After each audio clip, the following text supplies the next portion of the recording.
Welcome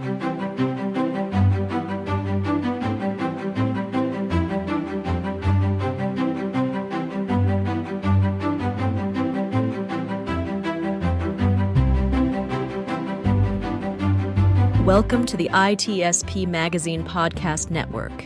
You are about to listen to the After 40 podcast with Dr. Deborah Heiser. Whether you're seeking inspiration, guidance, or a fresh perspective on the rich possibilities life offers after 40, this podcast is your go-to source.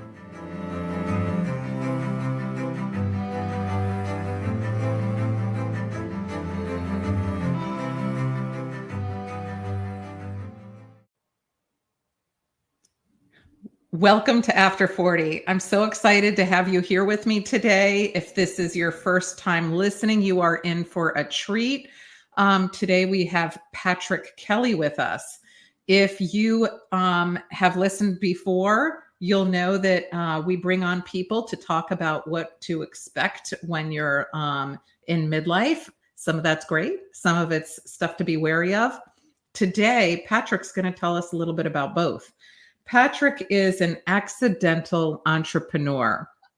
He's the founder of Critical Path Security, and he's an expert for 11 Alive and NBC News. He's also been a mentor with the Mentor Project for about 4 years now.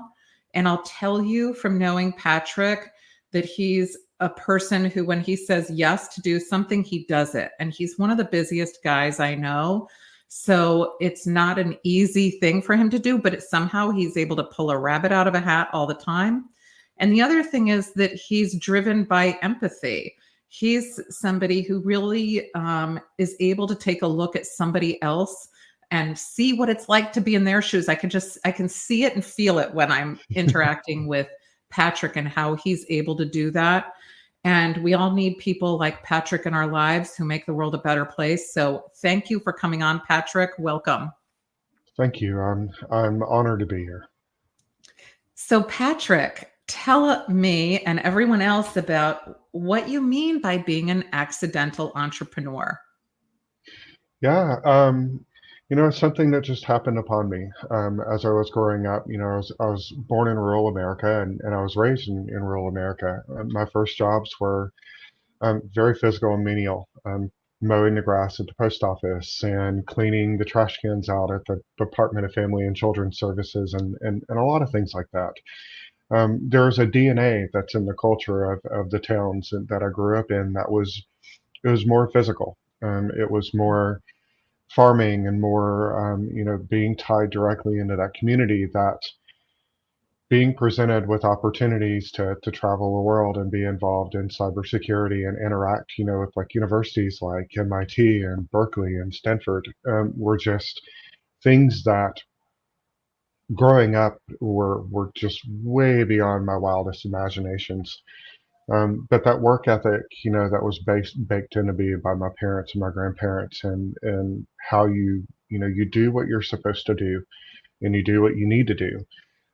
It built that fabric in to where I think it helped me capture opportunities that are really quite rare from someone from my background.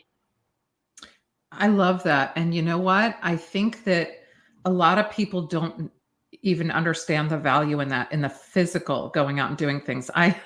You said mowing lawns. I had like a lawn mowing business also. I'd go mowing lawns around the neighborhood, and I had to in my own house. So I get that. I totally understand what you're talking about. And it does make you think about things. But here you went from physical to cyber security. That's a big leap. Like, one is very physically motivated and the other one isn't. How'd you make that leap? I've always strived to be intelligent, because that's actually surprisingly hard to do, even now in a lot of rural communities. The resources that you have presented to you don't really lead in that direction. We're still very resource poor in rural parts of the United States, and I really wanted to break out of that. I wanted to break that shell. I wanted to go and do things that were just crazy and different, and want to be smart. I mean, if I'm really being blunt about it, and I remember this very. I'd owned an IT company, a little managed IT company for a while, and I was very, very proud of it, and we did a great job. But there was this movie, and I know some people here have probably seen it, but Good Will Hunting. I love that movie. Yeah, and there were some correlations that hit me very strongly between, Robin and Damon and their interactions and the backstory behind it. And so I realized, and this is a fun learning tip for those who are listening, that for quite some time, Berkeley, they used to put all of their video lectures online a week after they were taught in the classroom. And they were put there so that students that were enrolled there could go back and review them in case they missed something. Um, Fun fact, I was able to watch about 5 or 6 years worth of course studies across many different disciplines, from computer science to psychology, sociology, cognitive neuroscience, peace and conflict studies, classic literature. Um, and my head just exploded in a most amazing way, because there's just this fountain of information that I had right in front of me, and that led me to California, to where I was given amazing opportunities in cybersecurity, and then they led back here to where I've been able to be around the most brilliant minds that I've ever known for 25 years. And each day I come to work, I kind of look around and go, "What the heck am I doing here?" But I think that's kind of been life for me. Is there's these opportunities that are presented at just these moments, and you take advantage of them, and you look around and you kind of go, what's going on? This is not where I thought I would be in the most incredible way possible. So basically, you've always been a person who says yes. You are very busy. It was the pandemic, and you and I got on a call, and I said, "Hey, would you like to do a whole lot more work?" And Hmm. it's for giving back to others. Would you like to mentor others for free in your spare time? You didn't have spare time, but you said yes. Hmm. So that's never stopped for you. So you were young and you were looking for those open doors, and in midlife, open doors are, it sounds like, very attractive to you. You're going right through them. Is that how you are? Well, um, mentoring is different for me.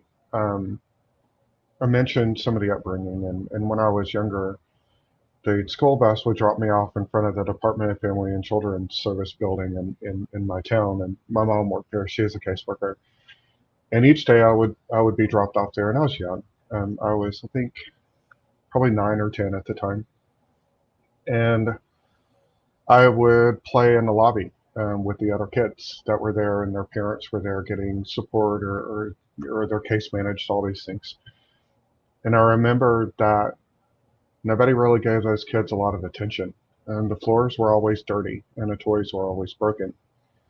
And I started correlating that, there's this belief that these kids were broken.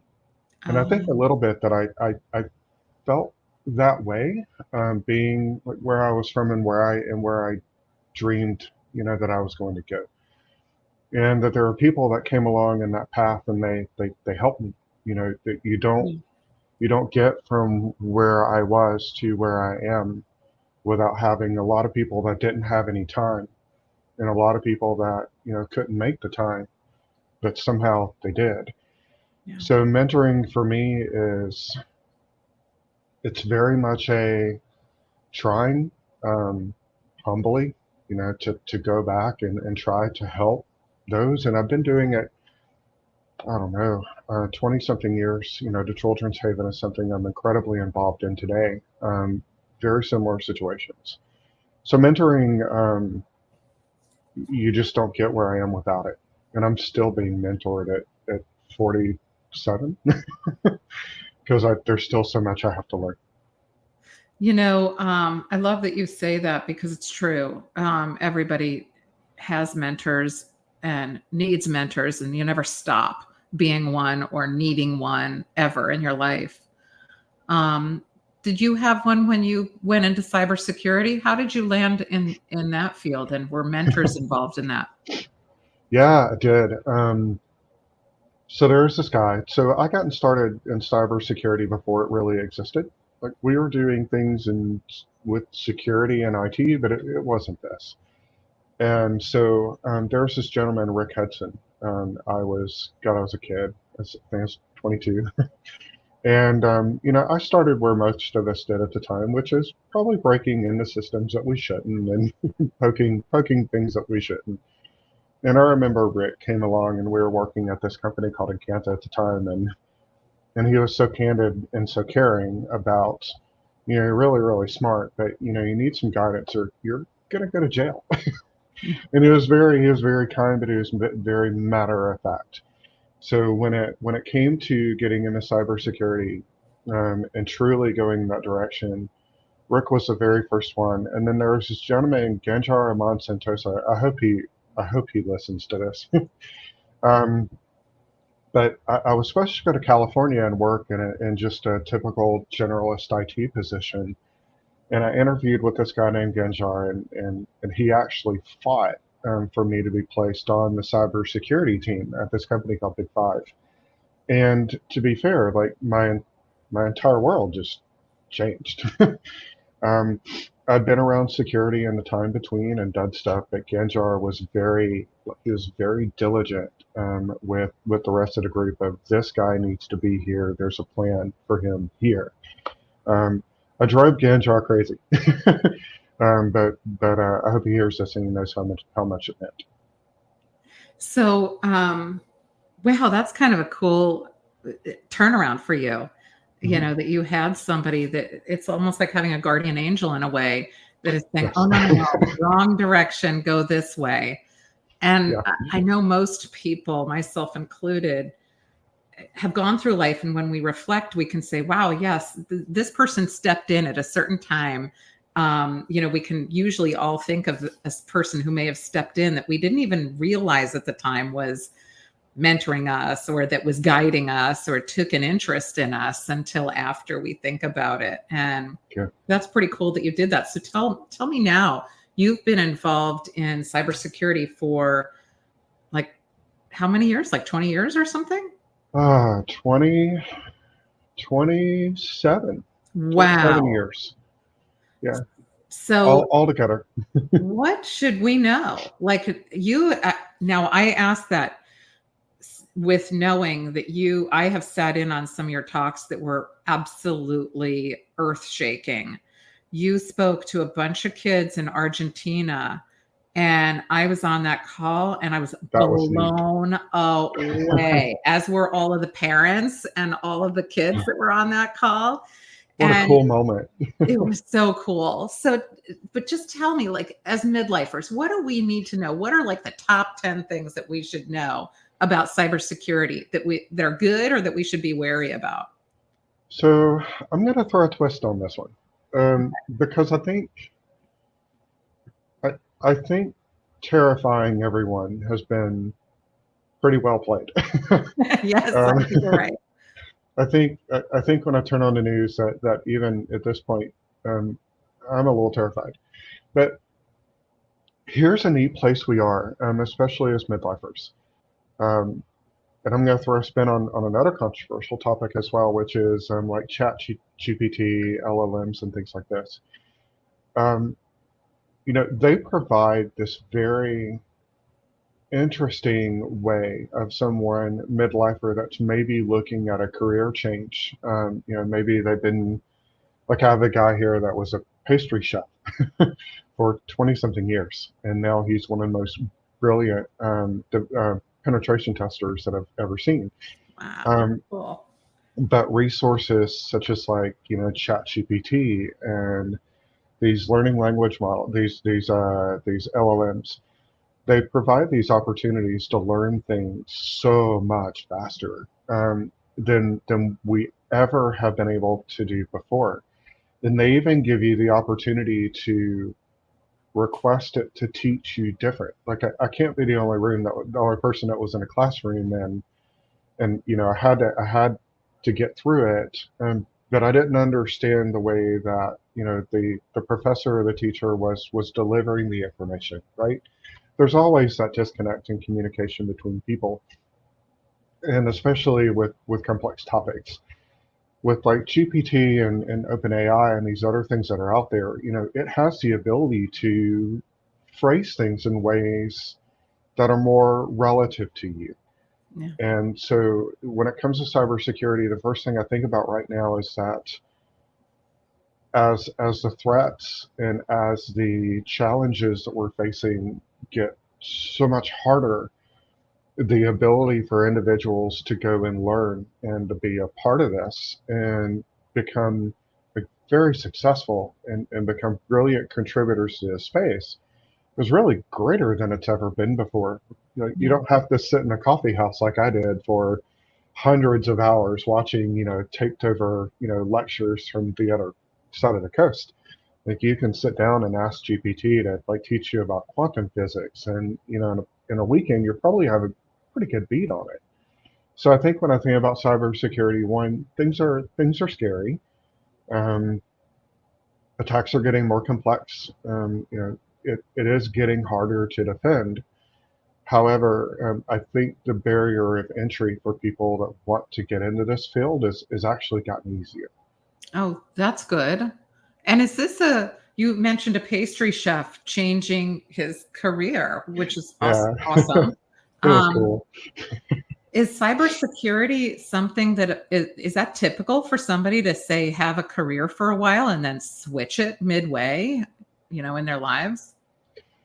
I think it's getting more common, and I believe a lot of the drivers can be financial, though I would strongly advise that no one get into cybersecurity for the money. It it pays well, but money is relative. That's It and when you're doing 12, 14 hours a day you know to defend your organization or defend a customer, the money the money loses its luster. Your heart has to be in the mission. yeah. And in fact, I used to say that you know cybersecurity is less of a profession, more of a calling. It has to be something that you're really bought into.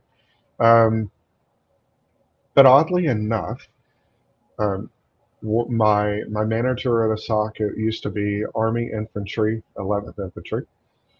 He only got into cybersecurity towards the very, very end of his career in the Army.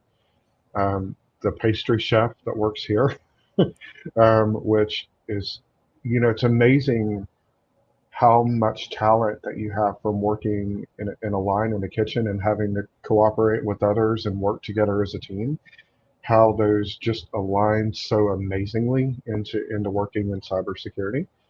Um, in fact, our project manager, one of our project managers here was actually a surgical tech Oh, at our wow. last job. So, but she has the skill set of dealing in high stress and having to be very specific and very accurate and holding a whole team together in a very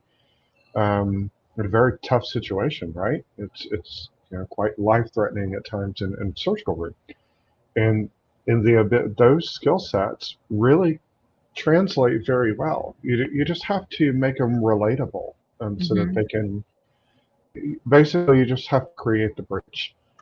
And for some reason or another, the team here at Critical Path and Lyrics have a great job of building bridges. I can see that. You made some good points that I wouldn't have put together. There are skills that we gather and areas of expertise that we gather through our lives, and sometimes they're very well translatable to something else, Mhm. that may look and seem completely different, like going from pastry to Pastry chef. to something in tech is sounds like a big leap, but now that you've explained it, surgical tech, pastry chef, cybersecurity, the way that you talked about it in the same kind of line in the same way, um, It makes it works. very easy to understand. Because I think that most people, when they think of cybersecurity, it's something else somewhere. You can't see it. You don't know what it is. It's out there. And most people are like, la, la, la, I don't want to know anything about it because it sounds scary. But Yeah. you said that, it's very stressful and it can be very tense. Can you tell me a little bit about that? Oh, yes. So cybersecurity is incredibly stressful. It is easily one of the most stressful careers I could have ever imagined being in. Imposter syndrome, for one, is something that I like to highlight because it's something that we in the industry really have to get our heads around very, very quickly. Imposter syndrome is a really interesting bit. I'm sure everybody's mostly familiar with it. But, someone that has imposter syndrome, they already struggle with validating like why they should be here. And so they will typically work a lot harder. Um, they will commit a lot harder than the people around them, and they will become overachievers. And through all of that effort, they keep raising the bar, raising the bar, raising the bar. Well, burnout happens, because they're burning so hot and they're putting in so much effort. And then when they burn out, it validates their imposter syndrome. And so now this person that was more than qualified to be here, more than validated to be here. I struggle with this every day myself.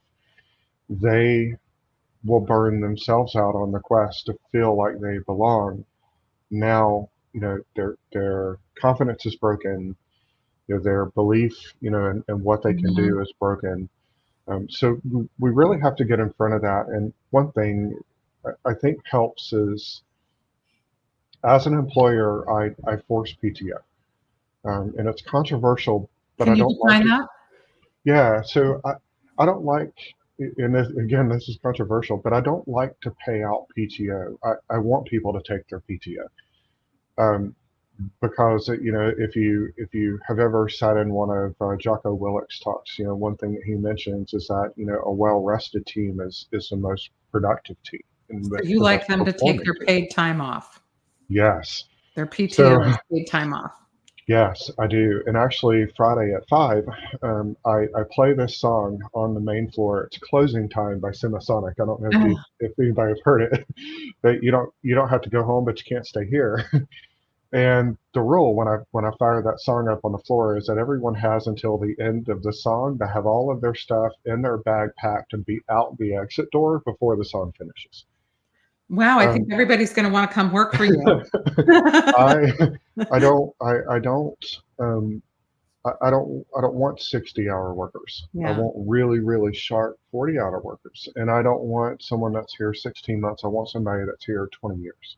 yeah. So I know that people don't get into cybersecurity because they want to be mediocre at their job. You could do that anywhere else. So I already know that they're accelerating themselves. I think the important part of leadership and building sustainable teams and dealing with the stress of cyber is that someone has to come along and press the brake pedal. Yeah. It's okay to go fast for a while, but now we need to take a minute, and we need to breathe, and we need to just kind of be in this spot, and then we go again. I think that's brilliant. I love the way you think. I love the way you work. I've had the pleasure of getting to see you and how you operate. And you have a calm about you that I think even if there's something critical happening, you're very calm. And a leader who looks at the mental health and well-being of their employees is going to have a very well run organization. And I think that that's really wonderful that you said that. That's an insight that comes from having lived on the other side, usually, that a person has Yeah. had those 60-hour weeks, lived the imposter syndrome, had a little bit of burnout here and there. And I love that you have that wisdom and you're able to say, no, no, no, no, it stops now. And I'm going to run things the way that I know they should run. So what a refreshing thing to know that there are organizations being run like that, and I, that it's something that people should ask for also. I wish I had known sooner because, I'm a very big fan of kind of extreme ownership. And if you're going to accept accolades, you have to admit fault. And I don't think that I was very good at that. I don't think that's always been a skill that I had. Building startups is inherently incredibly stressful, and you're not always calm. I can't even sort of mention, or really even count all the days that we came in here and the plumbing was busted and it's in the floor and part of the building is on fire. And like, there's so many, I mean, truly, there's so many things that, and then driving a brand new startup through a pandemic, like, you're really worried. Will your staff survive? Will their family live? Are you making decisions that's going to put them in harm's way? And how do you reconcile that if something happens to them?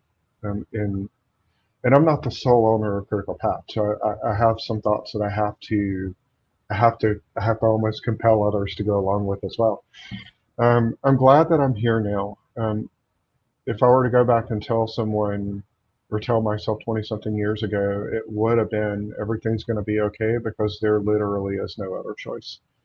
Yeah. That's good advice. And you know what? That's good advice for moving forward too. Good advice all around. Well, Patrick, I hope that people will check out Critical Path Security and tell me where people can find you online and anywhere else, so that they can look up more about you. Other than the Mentor Project, you can check out Mentor Project too. But you have an amazing bio. Thank you. I think the best place to find me is probably on LinkedIn. And it really depends on what you're trying to find. On Twitter, I'm there, but I'm very much about my personal life. So you're going to hear more about my thoughts on mental health. Probably a lot of pictures with me and my dog decompressing after a long day. You're going to see a lot of dog pictures. But from a professional mentoring point of view, it's probably going to be LinkedIn. And I'm not too hard to find. It's me with a newsboy hat on. Okay. Well, Patrick, thank you for sharing your wisdom with us. We are here to make sure that people 40 and older understand that there are things to look forward to. And I love the wisdom that you dropped for all of us today. So anyway, I will be putting in the show notes ways that people can find you. And I will also be adding in the transcript as well. So thank you, Patrick, for joining today. You're amazing, and I'm fortunate to know you.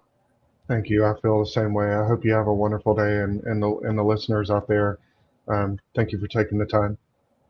Take care. Take care.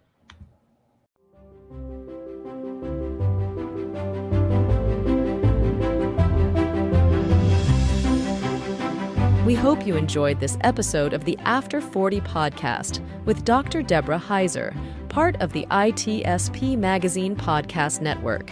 If you learned something new and this conversation made you think, then add this show to your favorite podcast player, subscribe to the ITSPmagazine YouTube channel, and share the ITSPmagazine podcast network with your friends, family, and colleagues. If you represent a company and wish to connect your brand to our conversations and our audience, visit ITSPmagazine.com to learn how to sponsor one or more of our podcast channels. We hope you will come back for more stories and follow us on our journey.